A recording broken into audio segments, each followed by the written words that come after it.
پاکستان ٹیلی communication authority کے تازہ ترین اعداد و شمار کے مطابق چینی کمپنیاں 2022 میں پاکستان میں ٹاپ 10 فون مینوفیکچررز کی فہرست میں شامل ہیں۔ رپورٹ کے مطابق آئی ٹیل موبائل پاکستان میں مسلسل دوسرے سال 3.03 ملین یونٹس کے ساتھ فہرست میں سب سے اوپر موبائل فون بنانے والی کمپنی رہی۔ کمپنی نے مقامی طور پر 3.03 ملین سیٹ اسمبل تیار کیے، جبکہ اسی چینی کمپنی نے 2021 میں 4.40 ملین یونٹ اسمبل تیار کیے تھے۔ 2020 میں مذکورہ ادارہ 0.34 ملین موبائل سیٹ کے ساتھ ٹاپ 10 مینوفیکچررز کی فہرست میں 9ویں نمبر پر تھا۔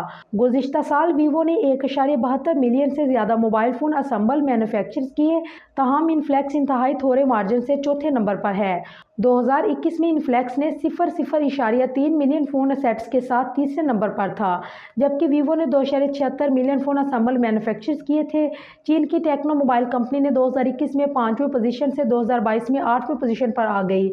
چینی اسمارٹ فون کمپنی اوپو 2022 کے دوران 1.34 ملین موبائل فون کے اسمبلنگ مینوفیکچرنگ کے ذریعے پاکستان میں چھٹے سب سے زیادہ موبائل فون بنانے والی کمپنی کے طور پر ابھری ہے۔ نوکیا اور سامسنگ نے بالترتیب 1.46 ملین اور 1.19 ملین فون سیٹ اسمبل تیار کیے۔ اوپو، نوکیا اور سامسنگ 2021 میں ٹاپ 10 فون مینوفیکچررز کی فہرست میں شامل نہیں تھے۔